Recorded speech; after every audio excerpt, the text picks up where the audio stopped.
हम लोगों ने स्टार्ट किया था extraction of metals by the process of electrolysis, जिसमें सबसे पहले हमने स्टडी किया था डॉन सेल को, and that is use for the extraction of pure sodium metal. Second जो हमने स्टडी करनी है मेटल, दैट इज़ एलुमिनियम। हम यहाँ पर स्टडी करेंगे extraction of aluminium by the process of electrolysis, और इसमें जो हम यहाँ पर सारा सेल यूज़ करते हैं और इस प्रोसेस को जो प्रॉपर नेम दिया जाता है, लिखने में उसको बहुत ज़्यादा लिखा जाता है हॉल बर्नौली प्रोसेस। लेकिन अगर आप इसको सर्च करोगे और स्टडी करोगे तो जो आपको इसके स्पेलिंग मिलते हैं, that is hall Bernoulli process. आप इसको बर्नौली प्रोसेस भी लिख सकते हो, बर्नौली प्रोसेस भी लिख सकते हो।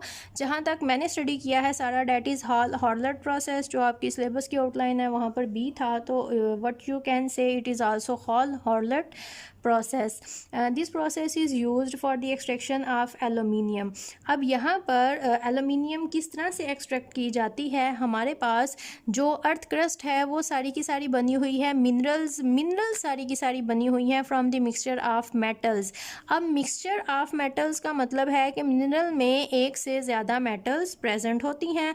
तो हम एलुमिनियम को एक्सट्रैक्ट करने के लिए एक ऐसी मिनरल लेंगे जिसमें एलुमिनियम की कंसनट्रेशन सबसे ज़्यादा होती है। Basically that is mineral of aluminium, जो कि हमारे पास है बॉक्साइट। तो हम यहाँ पर लेंगे bauxite which formula is Al2O3.2H2O। यहाँ पर बॉक्साइट को लिया जाता है और उसको कन्वर्ट किया जाता है उसकी मोल्टन फार्म में। जब आप इंडस्ट्रियली काम कर रहे हो तो आप एक्वस सोल्यूशन नहीं बनाते। एक्वस सोल्यूशन मेटल्स जब केटाइन एनाइन की फार्म में है तो उसके अंदर इजीली दे आर पोलर्स, तो डिज़ोल्व हो जाती हैं। बाद में फिर ऑक्सीडेशन रिडक्शन में बहुत ज़्यादा इशू आ जाता है। इलेक्ट्रोलिसिस में आपने स्टडी किया, इलेक्ट्रोलिसिस फ्यूज साल्ट की होती है और एक्वस सोल्यूशन की होती है। तो जब आपके पास एक्वस सोल्यूशन होता है तो साल्ट के जो पार्ट्स हैं केटाइन एनाइन, उनकी बजाय जो आपके पास वाटर के हाइड्रोनियम और हाइड्रोक्सिल्स हैं उनकी ऑक्सीडेशन और रिडक्शन स्टार्ट हो जाती है। तो इसलिए हमेशा साल्ट लिया जाता है, उसी को मेल्ट किया जाता है। अब प्रॉब्लम हमारे पास ये होती है कि अगर हम यहाँ पर एक मिनरल लेते हैं तो मिनरल को मेल्ट करने के लिए हमें बहुत ही हाई टेम्परेचर प्रोवाइड करना पड़ता है। अगर मैं बात करती हूँ बॉक्साइट, तो बॉक्साइट का जो मेल्टिंग पॉइंट है it is more than 1000 degree Celsius.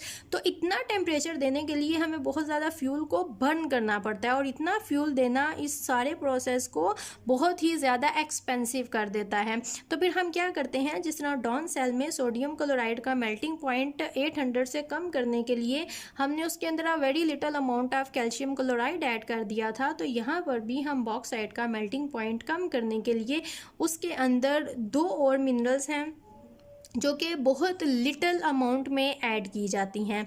अब जो और मिनरल्स दो हैं जो यहाँ पर ऐड की जाती हैं, the first one is cryolite and the second one is feldspar. अब ये जो दोनों मिनरल्स यहाँ पर ऐड की जाती हैं, इन दोनों के अपने अपने बेनिफिट्स हैं। जो क्रायोलाइट है वो क्या करती है, बॉक्साइट का जो मेल्टिंग पॉइंट है वो 1000 डिग्री सेल्सियस से कम कर देती है, ऑलमोस्ट 800 to 900 तक आ जाता है। अब सेकेंड जो मिनरल यहाँ पर हम ऐड कर रहे हैं, डेफिनेटली इसका भी फ़ायदा है, और इसका हमारे पास ये है कि ये क्या करता है, increase electrical conductivity of electrolyte. ये दीज आर इलेक्ट्रोलाइट्स, ये अपने केटाइन एनाइन में बहुत इजीली कन्वर्ट हो जाते हैं। और इसका क्या फ़ायदा है, ये क्या करता है, यहाँ पर ये जो ऑक्सीडेशन रिडक्शन होना है इस सारे प्रोसेस को ये बहुत ज़्यादा फास्ट कर देता है, इस रिएक्शन को बहुत ज़्यादा असिस्ट कर देता है। ये तो हो गया कि हमने यहाँ पर ये जो यूज़ किया है साल्ट मोल्टन फार्म में, वो क्या है, mixture of 3 salts, basically that is bauxite. उसके अंदर जो हमने 2 साल्ट डाले हैं बहुत ही लिटल अमाउंट में, that is cryolite and feldspar. एक का फ़ायदा क्रायोलाइट का ये है कि वो मेल्टिंग पॉइंट कम करता है बॉक्साइट का, दूसरे का फ़ायदा हमारे पास ये है कि इलेक्ट्रिकल कंडक्टिविटी को इंक्रीज़ कर देता है। तो अब हम अपने सेल की तरफ आते हैं जो हम हॉल बर्नौली प्रोसेस में यूज़ करते हैं।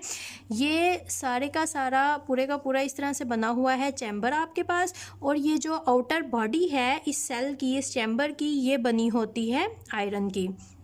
उसके अंदर एक ये सारी की सारी लाइनिंग है, और ये जो सारी लाइनिंग हुई है ये कार्बन की है, and that is basically your cathode.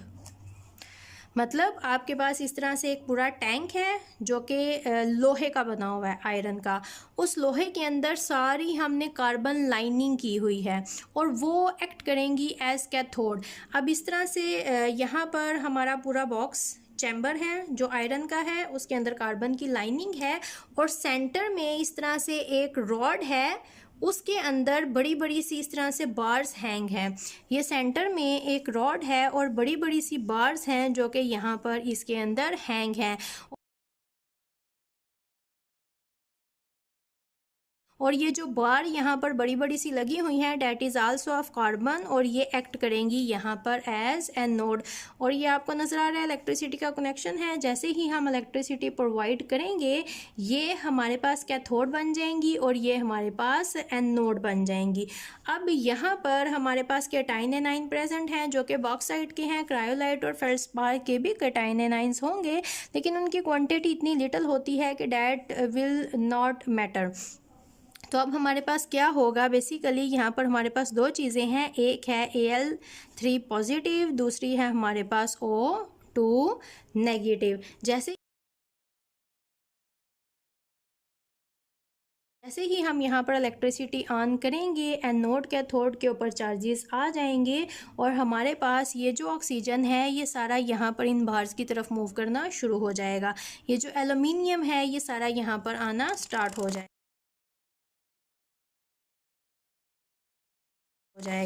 अब आगे हमारे पास क्या होता है, कैथोड पे हमारे पास आती है एल्यूमिनियम। अब ये जो हमने कार्बन यहाँ पर यूज़ की हुई है, कैथोड के तौर पे भी कार्बन को यूज़ कर रहे हैं, एनोड के तौर पे भी कार्बन को ही यूज़ कर रहे हैं। जैसे ही बॉक्साइट कार्बन के साथ रिएक्शन करवाएगी, ये जो ऑक्सीजन है इस कार्बन के साथ रिएक्ट करके कार्बन डाइऑक्साइड गैस बनाएगी और यहाँ से इवॉल्व हो जाएगी और ये तो इस चैम्बर से बिल्कुल आउट हो जाएगी। पीछे एल्यूमिनियम मेटल हमारे पास बनना शुरू हो जाती है। कैथोड के पास हमारे पास क्या होता है, एल्यूमिनियम जो कि फ्यूज साल्ट है उसके कैटाइंस हैं, वो इलेक्ट्रॉन को गेन करेंगे और सॉलिड फॉर्म में नीचे बॉटम में आना शुरू हो जाएंगे और एनोड पे ऑक्सीजन जाएगी। यहाँ पर क्या होगी, इसकी ऑक्सीडेशन होगी, ये इलेक्ट्रॉन्स दे देगी और इलेक्ट्रॉन्स देने के बाद ये एटॉमिक ऑक्सीजन में कन्वर्ट हो जाती है और उसके बाद ये मॉलिक्यूलर ऑक्सीजन में कन्वर्ट हो जाती है। ये एटॉमिक ऑक्सीजन में भी इसके साथ रिएक्ट करके कार्बन डाइऑक्साइड बनाती है, मींस कार्बन मोनोऑक्साइड, फिर कार्बन मोनोऑक्साइड फर्दर रिएक्ट करके कार्बन डाइऑक्साइड, या फिर यहाँ पर ये ऑक्सीजन एटम भी एक दूसरे के साथ अटैच होते हैं और कार्बन और ऑक्सीजन मिलकर कार्बन डाइऑक्साइड गैस बनाते हैं और ये यहाँ से इवॉल्व होना शुरू हो जाती है। तो ऑक्सीडेशन और रिडक्शन के बाद कार्बन तो कार्बन डाइऑक्साइड गैस बना के यहाँ से इवॉल्व हो जाती है। पीछे ये जो सारा आपके पास चैम्बर का लोअर पार्ट है, यहाँ पर मोल्टन एल्यूमिनियम आके कलेक्ट होना शुरू हो जाती है। यहाँ पर सारी कलेक्ट होती है, यहाँ पर एक आउटलेट बनी होती है। इस आउटलेट में से हम क्या करते हैं, एल्यूमिनियम को साथ साथ कलेक्ट करते जाते हैं। यहाँ पर हमारे पास मोल्टन फॉर्म में बॉक्साइट प्रेजेंट होता है, उसकी ऑक्सीडेशन रिडक्शन होती जाती है और जो एल्यूमिनियम नीचे यहाँ पर बन रहा होता है इसको हम यहाँ से लेते जाते हैं और जो कार्बन डाइऑक्साइड होती है वो रिएक्शन में से खुद ही बबल होके यहाँ से मोल्टन साल्ट में से रिमूव होना शुरू हो जाती है। एंड दिस इज़ हॉललेट प्रोसेस, जिसमें हमारे पास कैथोड और एनोड के तौर पर कार्बन ही होते हैं। कैथोड की कार्बन लाइनिंग होती है जो कि पूरे चैम्बर की जो हमारे पास बॉडी है, सेंटर में हमारे पास एनोड कार्बन बार्स हैंग होती हैं। इलेक्ट्रिसिटी जैसे ही कनेक्ट होगी ऑक्सीडेशन रिडक्शन होगी, एल्यूमिनियम सॉलिड मेटल की फॉर्म में नीचे, that is not so solid actually, bauxite उस टाइम मोल्टन फॉर्म में होता है तो उसका टेम्परेचर इतना हाई होता है कि जो एल्यूमिनियम भी हमारे पास बनती है वो मोल्टन फॉर्म में ही होती है। लेकिन होता क्या है, बॉक्साइट इस टाइम इतना प्योर नहीं है, उसके अंदर क्रायोलाइट और फेल्डस्पार भी होते हैं तो वो मोल्टन फॉर्म में है। एल्यूमिनियम जो प्योर फॉर्म में बनता है वो थोड़ा सा सॉलिडिफाई डेंसिटी में थोड़ा सा ज़्यादा होने की वजह से वो यहाँ पर बॉटम में आके सेटल होना शुरू हो जाता है। अब अगर यहाँ पर एक से ज़्यादा चीज़ें होंगी तो वो अकॉर्डिंग टू देयर डेंसिटी खुद को लेयर्स की फॉर्म में अरेंज करेंगी। अब अगर कोई चीज़ इम्प्योर है तो उसका मेल्टिंग पॉइंट हमारे पास कम होगा और वो मोल्टन फॉर्म में प्रेजेंट होगी तो वो यहाँ पर सारे के सारे एरिया में प्रेजेंट होगी। अब एल्यूमिनियम जो प्योर फॉर्म में बन रही है तो उसका मेल्टिंग पॉइंट ज़्यादा होगा, तो उसकी डेंसिटी इसके मुकाबले में ज़्यादा हो जाएगी और ये बॉटम में आके बैठना शुरू हो जाएगी। जब भी आप मेटल्स को स्टडी करोगे और मेटल को एक्सट्रैक्ट करोगे प्योर फॉर्म में, हमेशा मेटल्स आपके पास बॉटम में सेटल होती हैं, और वो इसीलिए होती हैं क्योंकि मेटल जब आपके पास एक्सट्रैक्ट होती है तो वो अपनी प्योर फॉर्म में आती है, और प्योर फॉर्म में आने के बाद उसका जो मेल्टिंग पॉइंट होता है वो हाई हो जाता है, और वो अपनी बाकी जो वहाँ पर सारे का सारा इलेक्ट्रोलाइट प्रेजेंट है उसके मुकाबले में डेंसिटी उसकी ज़्यादा होती है और वो बॉटम में सेटल हो जाती है, और यहाँ आउटलेट से इजीली हम इसको रिमूव कर लेते हैं। दैट इज़ ऑल अबाउट हॉर्लेट प्रोसेस।